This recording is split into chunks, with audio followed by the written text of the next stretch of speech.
It's not one thing, it's another when you're full-time RVing in the winter. In Houston, we definitely have a problem today. There's no answer as to why when you look death in the eye. Either you live or you die. Charge up the battery that keeps me awake. Reload under your control before I break. Killing frustration, have to do it all to survive the nightfall. When you fight against the time and you're about to lose your mind, it's easy to cross the line. There's no answer as to why when you look death in the eye. Either you live or you die. So we woke up to a floor full of water this morning. As you guys can see, we've got a pretty substantial leak here. So hopefully it's just this fitting going into the hot water tank, and this is the hot water side. So we're going to go out here, turn the water off, release the pressure in the hot water tank, and see if we can get this off.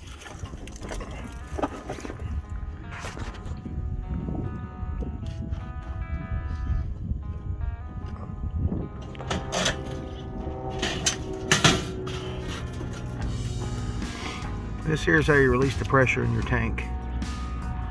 Be careful because you don't want to get a steam bath, because that is hot water.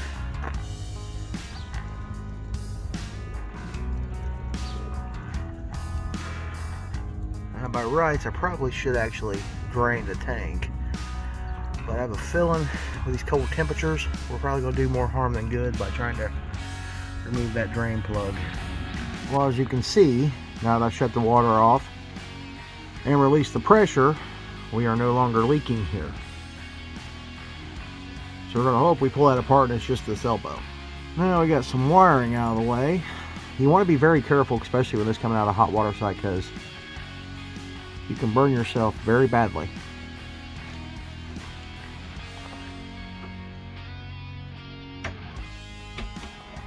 Sometimes you might have to get you a wrench to loosen it up.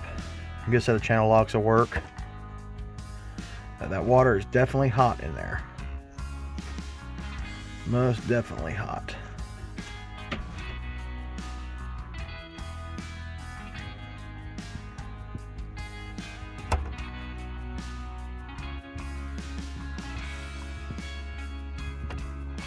That side's loose. Ah. See? Residual hot water. That was quite warm. Quite warm.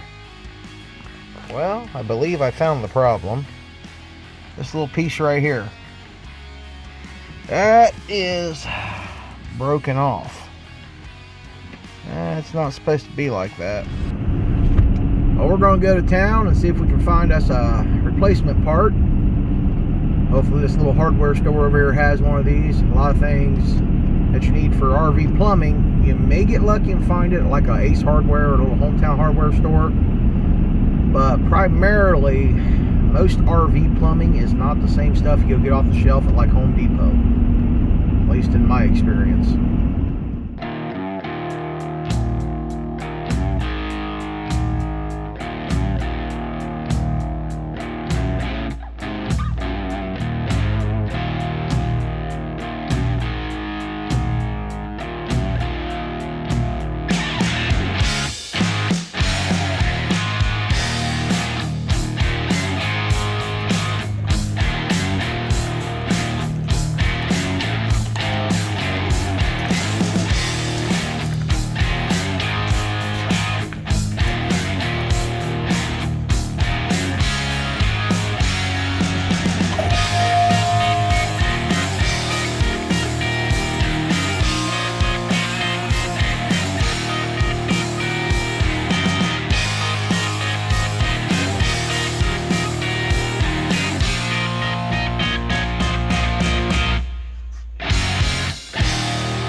So Ace Hardware was a strikeout.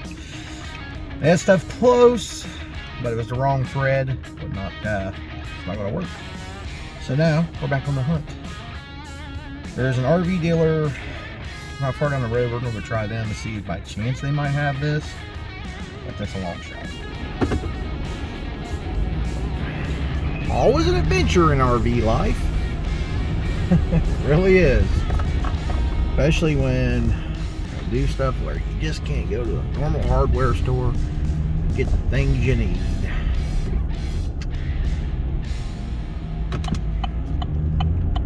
But is what it is.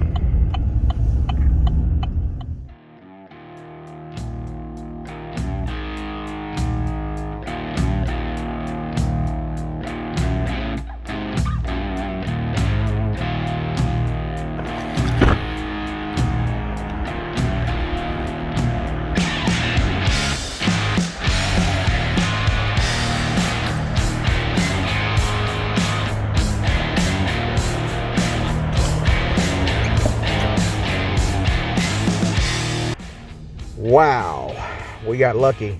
They actually had it. So we had 2 on the shelf, just in case we had that problem again, because we got a very similar one in the RV. We went ahead and bought 2. They were like $5 a piece. Well, not quite $5 a piece. What was it, $4.29? Yeah, something like that. Anyway, $4.29 a piece. What the hell? Ain't that some crap? Just noticed that. Look at that. $4.29, and the other one there, $3.09. It's the same thing. Well, that was a win, hopefully. At least it looks like the right part. So hopefully when we get back, it is the right part, and we'll get this thing back together and get some more hot water coming back out. Because that definitely was the hot side that split this morning. No fun at all.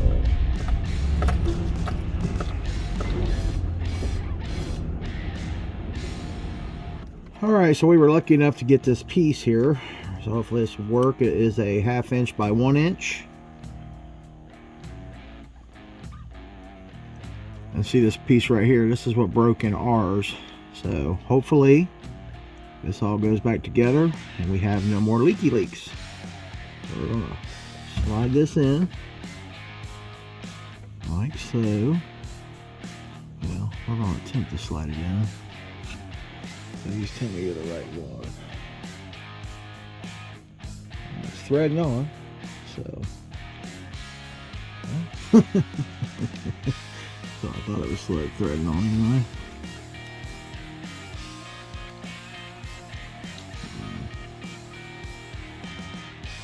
Back it off.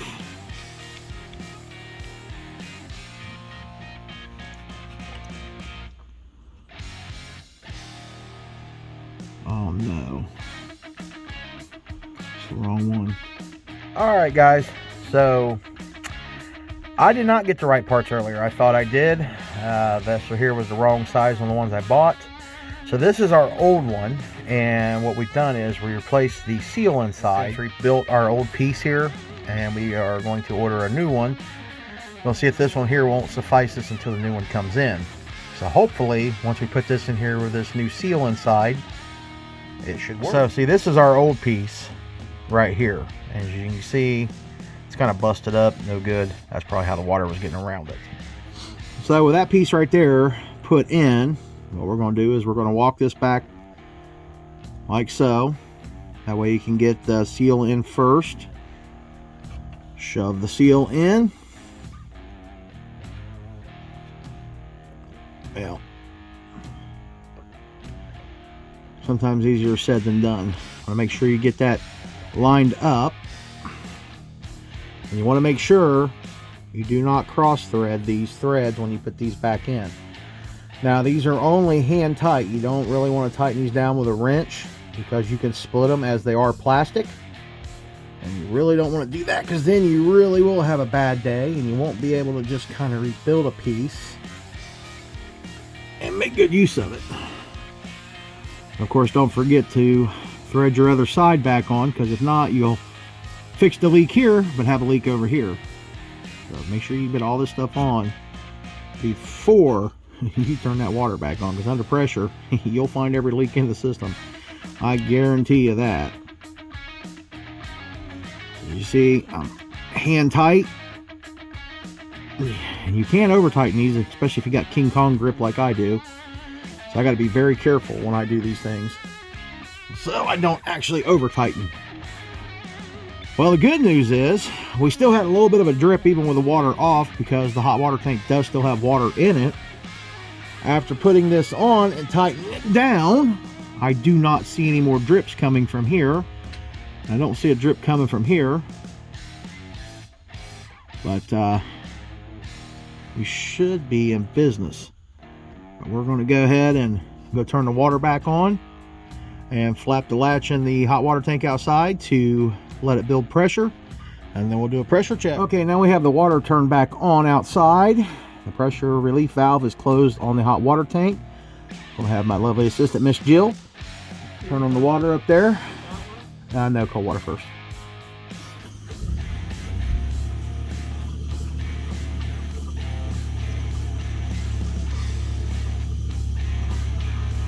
All right, turn on the hot water. It'll take some time to build some pressure. You guys can probably hear that up there. Burping the water system now for the hot water tank, building pressure.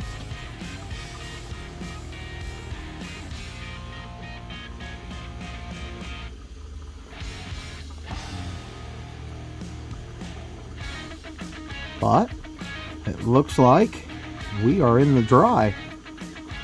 Let that run for another minute. At least our hot water tank is actually easy to access from the backside underneath our stove. These wires here for your water pump and some lights and stuff. We'll make sure that stuff's out of your way.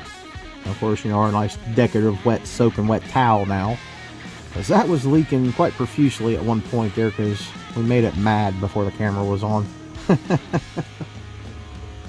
All right, Miss Jill, is that water hot? Yeah. All right. Can you turn the cold water back on one more time? We'll check for the cold water going back to the other. And if you don't mind, go up in the restroom, turn that water on up there, and we'll check all that stuff after you turn that one on.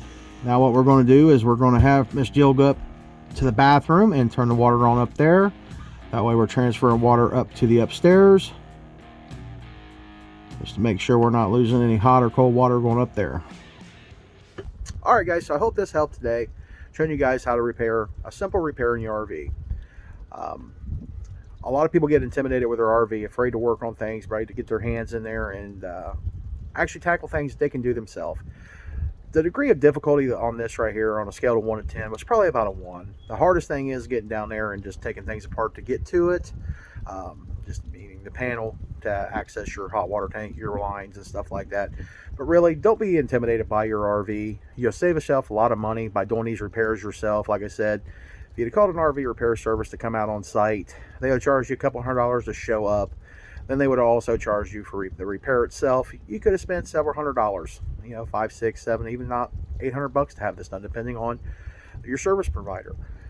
So, like I said, it's sometimes just easier to do it yourself. And once you've done it yourself and you start working on your rig, not only you're saving yourself money, you're also gaining the knowledge to repair these things when you're on the road.